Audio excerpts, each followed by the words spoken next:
Well, we're excited to spend some time with you today. The reason that Lindsay and I wanted to spend some time with you is AFLV Virtual is coming up. And we have been getting some questions from campuses, and we just wanted to take some time, I think, in sort of like a mass distribution way to get you answers to those questions. We also wanted to share some tips of how we think you can maximize the experience in the system. And we just want to ensure that you get the best return on your investment. And so before we begin, just thank you for registering for AFLV Virtual and for committing your fraternity and sorority community to be a part of this experience. We're really excited about it. It looks like we are approaching over 3,000 participants right now. So we're really excited to get things kicked off. But we want to give you some tools in advance of that. So Lindsay and I are really excited to spend some time to chat with you today. Yep, let's do it. All right. So I think we've got some commonly asked questions. I think, Lindsay, you are up first asking the questions, and then we'll just go back and forth. And we'll try to keep this to like 15, 20 minutes for everybody, just so you can get a kind of a quick hit on what to expect. Yeah, so I think the first question that we got in is just kind of expanding on, so is this an entire month?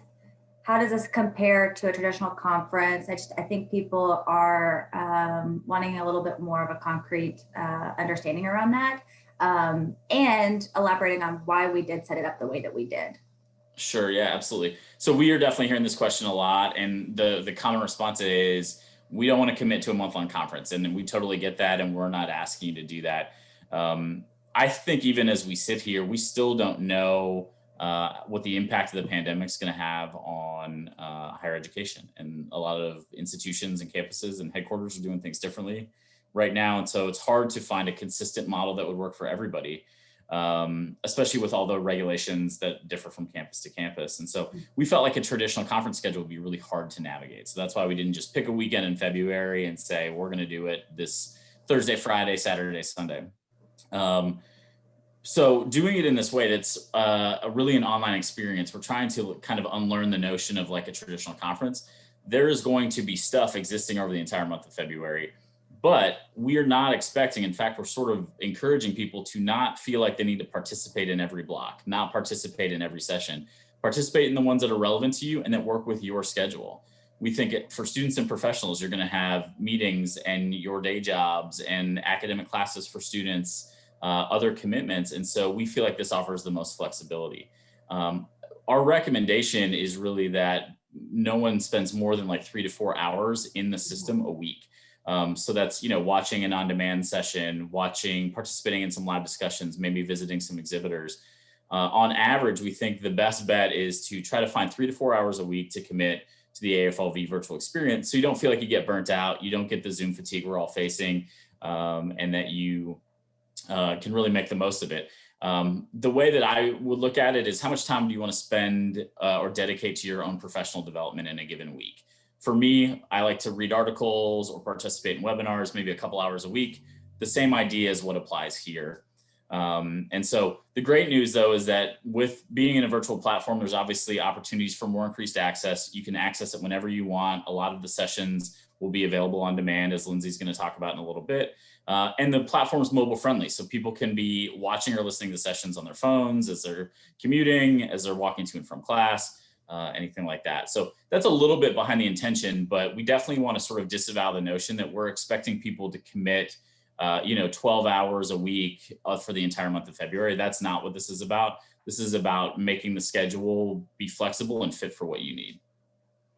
Yeah, I would just echo a pro tip now, though, going off of what Ryan shared, was really to make sure that you give your space the time for that personal and professional development, is going ahead and scheduling that now. So look at your schedule and really find, when's the time that I do my best work in terms of being able to take in, that personal and professional development content, and then going ahead and blocking off those time blocks for yourself. Because again, life's still going to happen. It's not ending during this pandemic.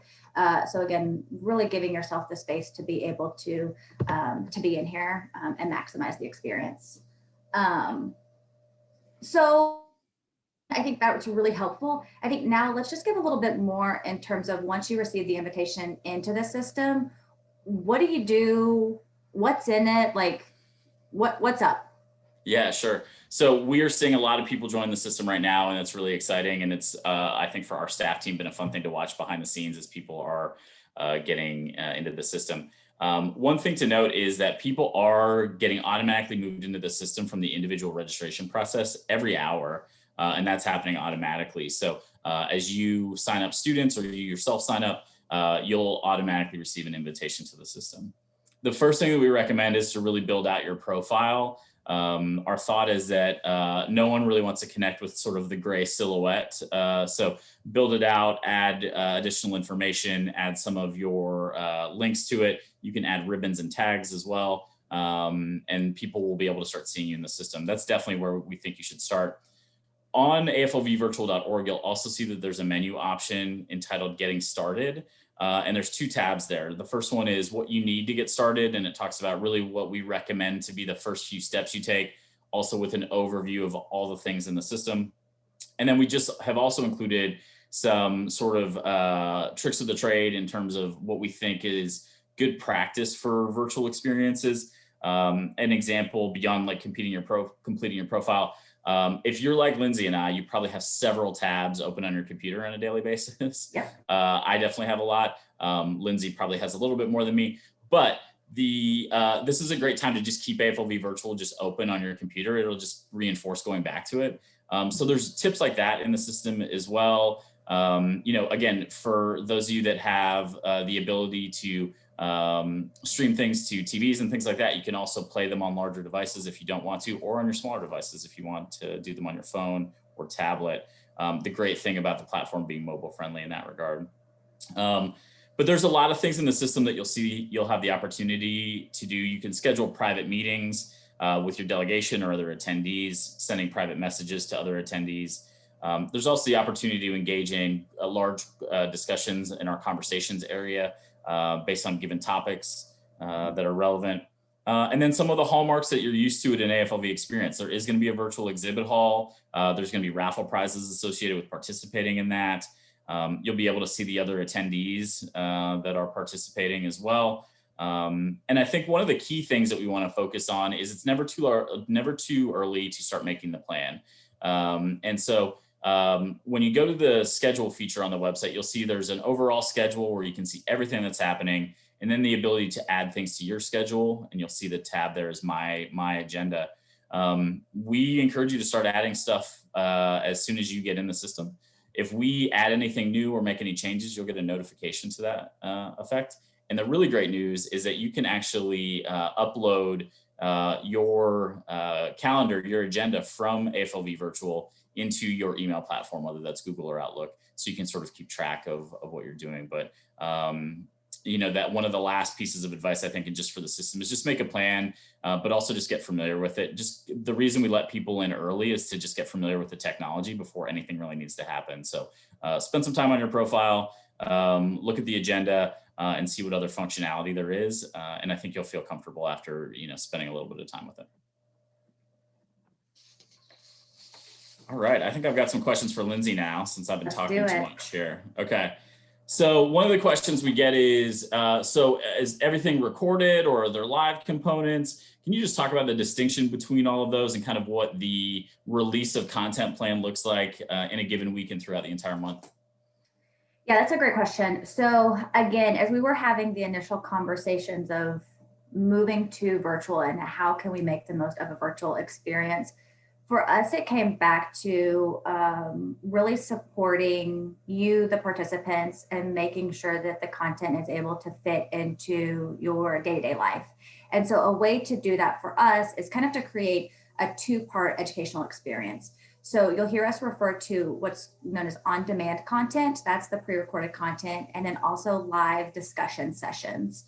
So within AFLV Virtual, what you'll find is every Monday morning, if you go in and you look, you can see the on-demand topic areas just by AFLV's topic components.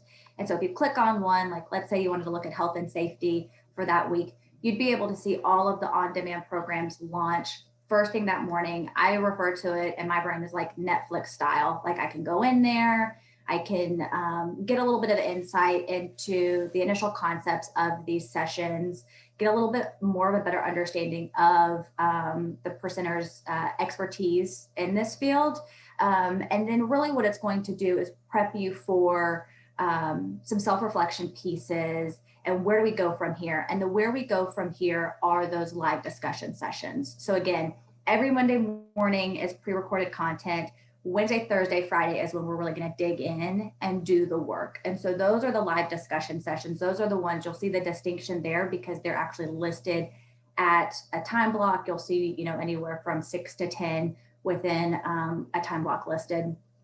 And these are just that. This is being able to come back and interact with the fellow participants that are in that session, but most importantly, the presenters or presenter in some cases that initially led the on-demand session. So this time is really, again, intended to cement the initial concepts that were shared, but then really dig into how do we apply this, whether it's to our personal self, our member chapter, our council, or just the overarching community. Create space for you to ask your questions. Like that's really important. You came here not to just have someone share information with you. It's meant to be an exchange.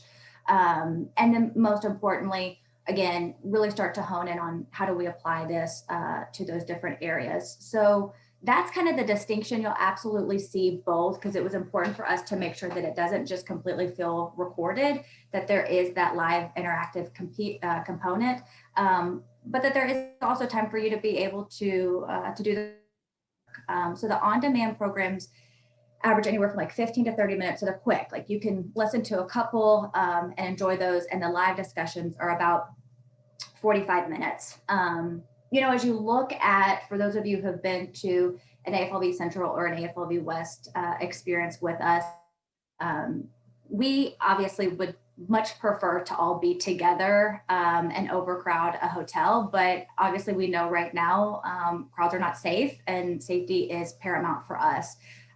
So really, if you take a step back and you think about the in-person experience, while it has the benefits of physically being together, there are also some major benefits to going virtual. One of those is we're no longer making the mad dash from one ed block to the next to make sure we physically have a seat and we can go to the session that we want to.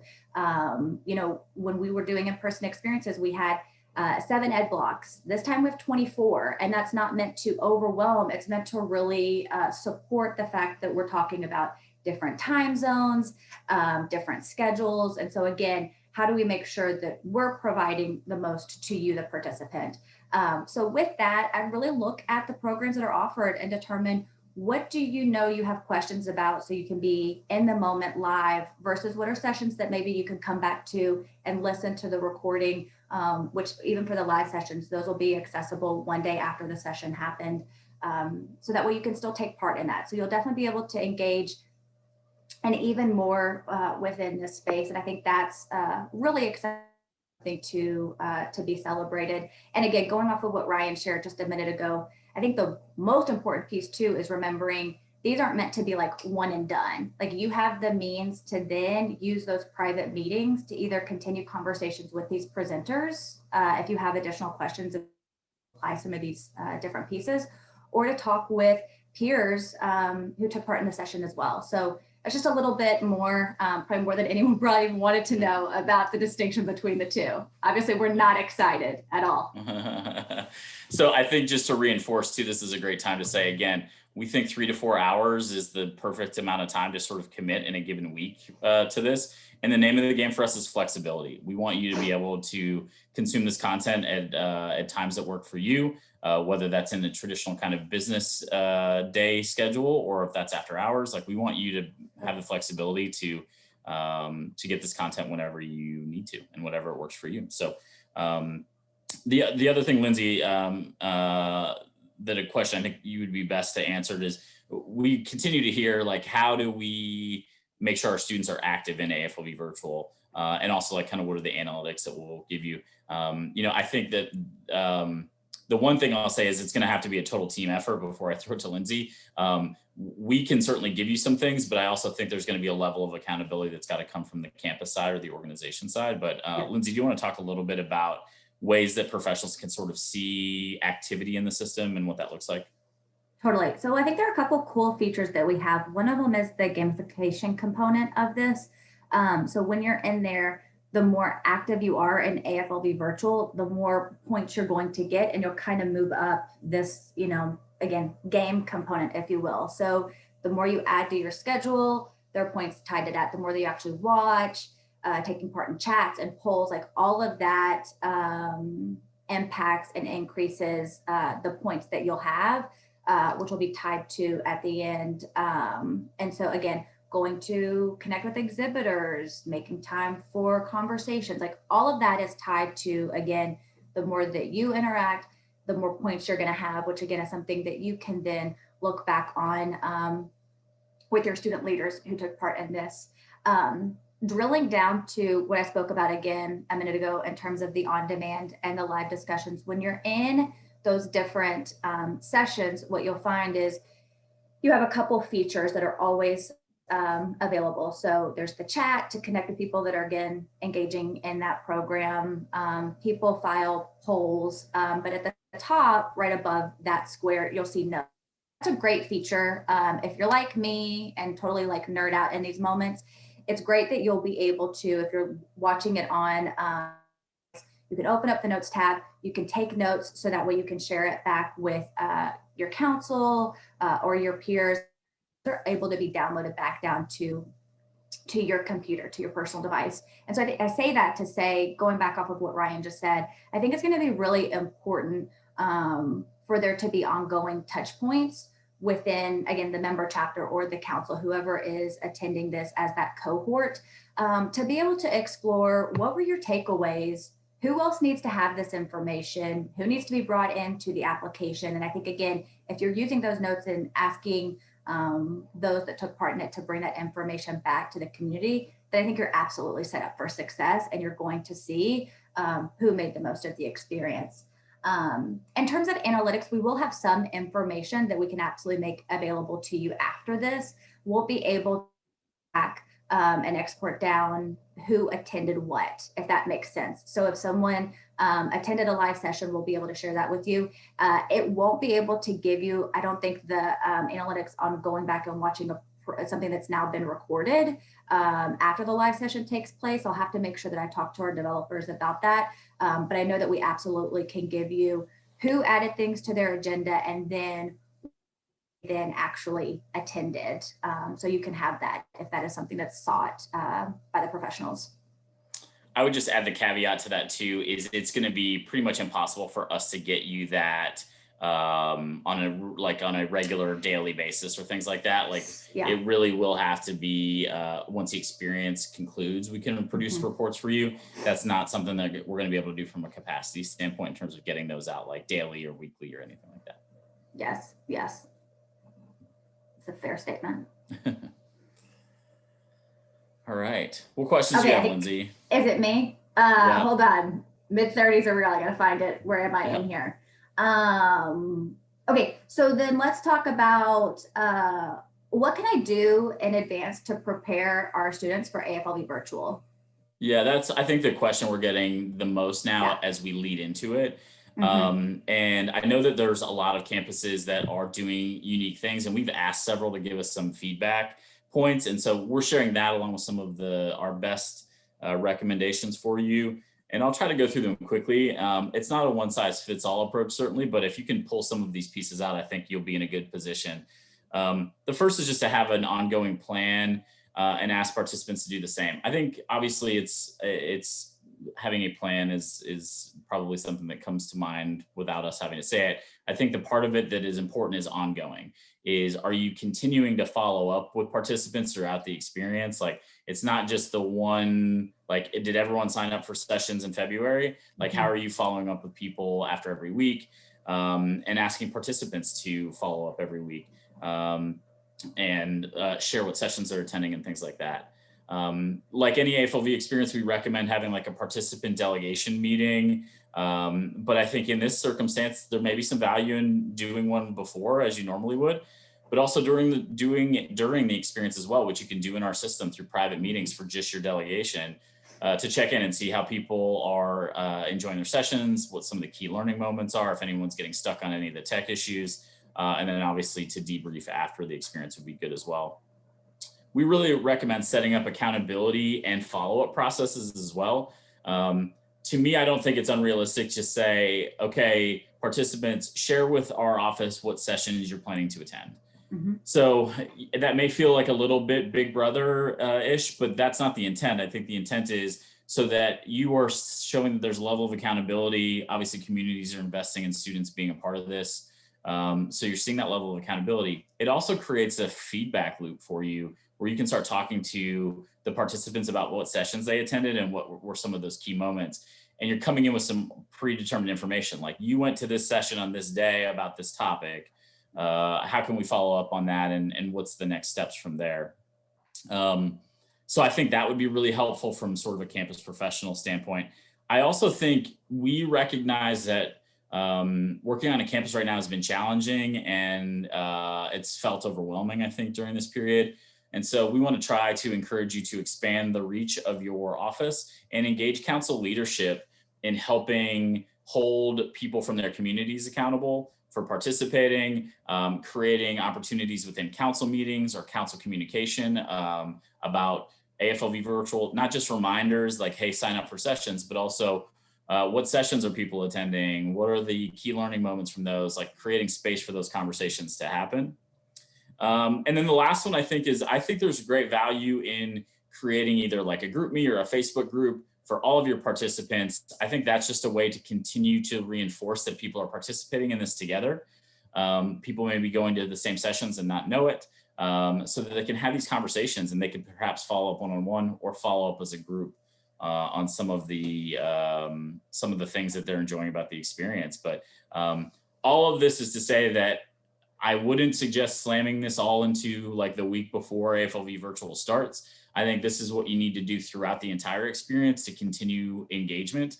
And that's going to look a little bit different than what we've done in the past, where it's you sort of do the prep, they get on site at the meeting or the conference rather, and it just sort of happens. I think this is going to require some more ongoing planning and ongoing engagement opportunities. So Lindsay, I don't know if you have anything to add to that or not, but I think the GroupMe is one of the more standout ideas because I think, again, we all know how we do our best work. So some of us, we may prefer to study alone, whereas others know that they're going to be prepared for the test if they study in a group. And so using kind of that same philosophy in this, like to your point, if you know that you are going to get more out of this, if you're watching it with someone else, even if you're not physically together, our chat that you're able to say, oh my gosh, did you just share that? Like we need this. Versus if you're someone that knows there's too much going on right now, it may be hard for me to connect with other people. I'm going to watch this myself, but then I'm going to immediately, kind of have this person as kind of my peer. Then immediately after coming out of something, when I'm in that like high of like, oh my gosh, we need to do this, I'm going to have that chat afterwards. I think it's important to know yourself and have those conversations again with your student leaders to make sure that that even though we have gone virtual, we can make those touch points as often as we can, especially sometimes physically in the moment. Yeah, absolutely. Great. So another question we got that's extremely important to us is there still content centered on the MPHC and CBFO experience? So can you share a little bit more about that? Yeah, absolutely. I think this is one of those moments where things are going to feel and look different than they would in the past. But there's definitely, this continues to be a priority for AFLV through our NBGLC programming efforts and our NCGLC programming efforts. And so this will be true of AFLV virtual as well. There are 30 plus sessions now that are specifically dedicated to NPHC or the culturally based fraternity experience. And that's about 20% of the total sessions that are happening at AFLV virtual. And a lot of those sessions that are not specifically tied are really for everybody.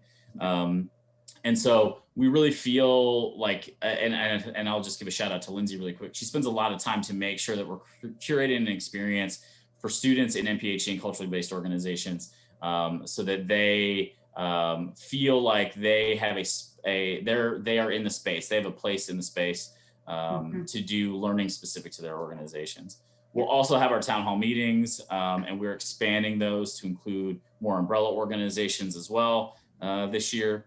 And then we're working on some of the sort of like social connection experiences as well still, whether those are affiliation meetings or we are having an open mic night as well. That's sort of a celebration of the culture of the AFLV community. And so, yeah, it continues to be a priority for us.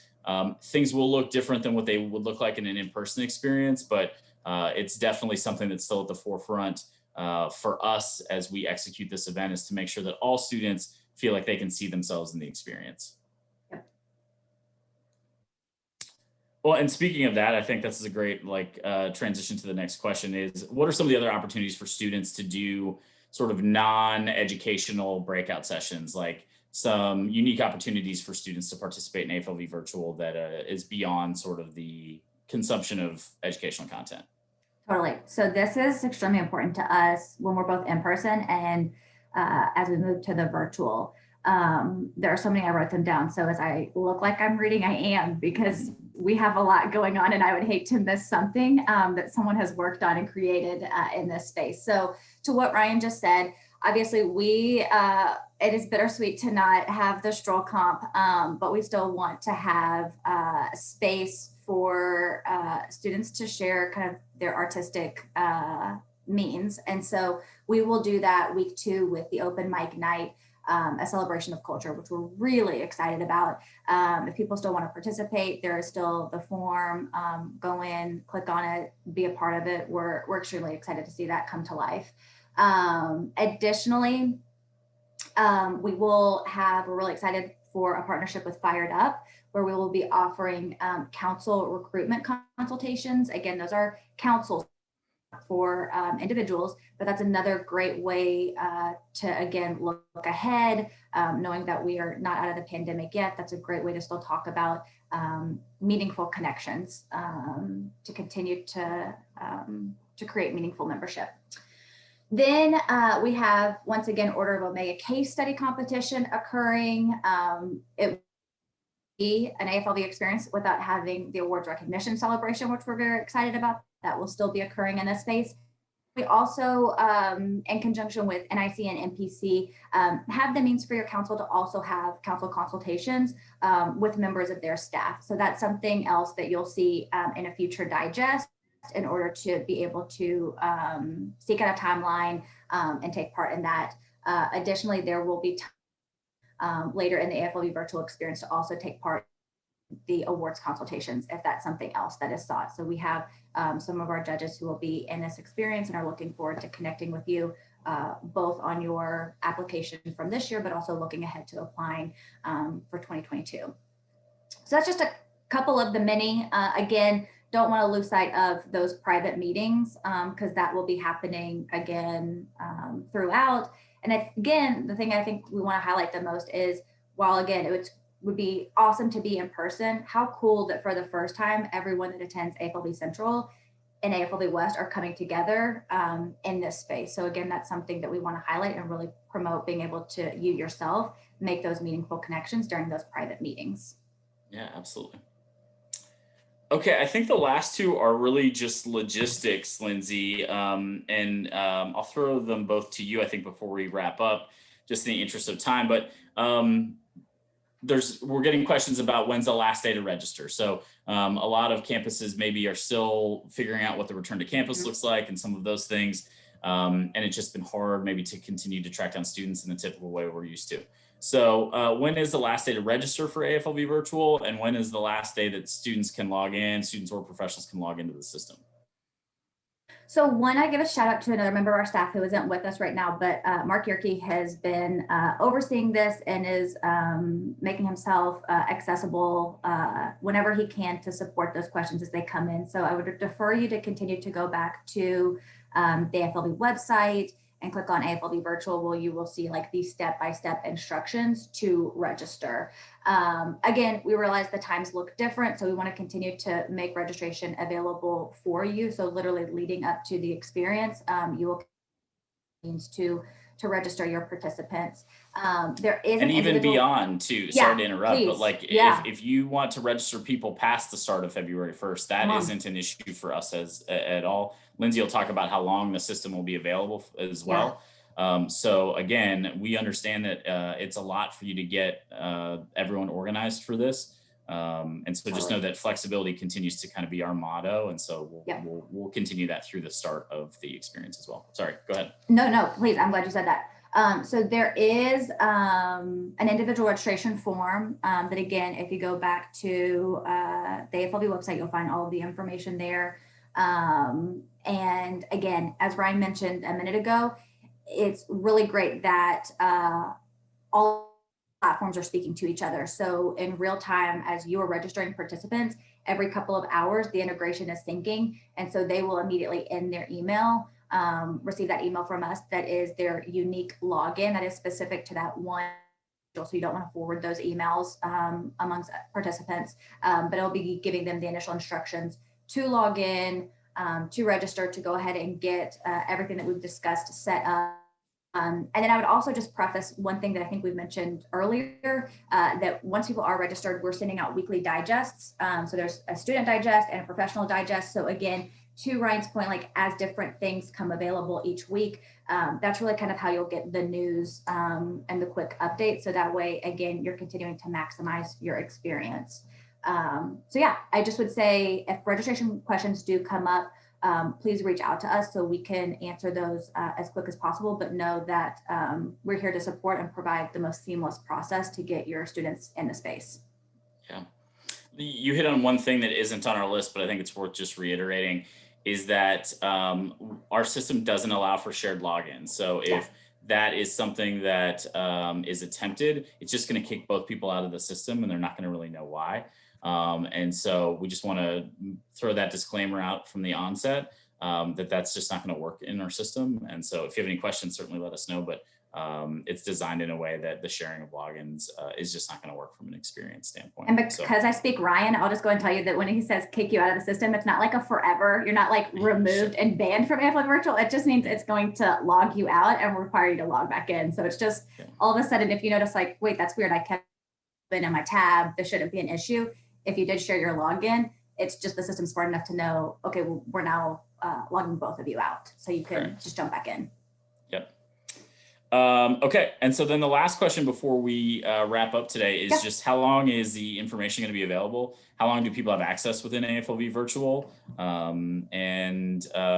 I think that just helps give people a picture of that this really extends beyond the month of February as well. Yeah, so I think we're staying true to AFLV's mission, and that is advancing progress in fraternity and sorority community. So in order to do that, we realized there's a need to be able to come back to the information and the sessions that you took part in. And so for us, we are actually extending the site. It will remain accessible through March 31st. So again, going back to what Ryan said before of continuing to have those checkpoints, I think it's also great to start setting kind of milestones on based on the things that we want to implement in our communities, kind of what are our touch points to see how we're going about doing that. So that way, if someone does need to refer back to a session, they'll have the means to be able to go back and have those rewatch moments for that additional month. So again, another benefit to bringing members in. And if you bring members in, quote unquote, after the experience started, it's not going to feel late because they'll still have that additional month to engage in the information. Yeah, great. So those are really the key questions that we've been getting. We appreciate you giving us about 20 minutes just to talk through that, 20, 30 minutes.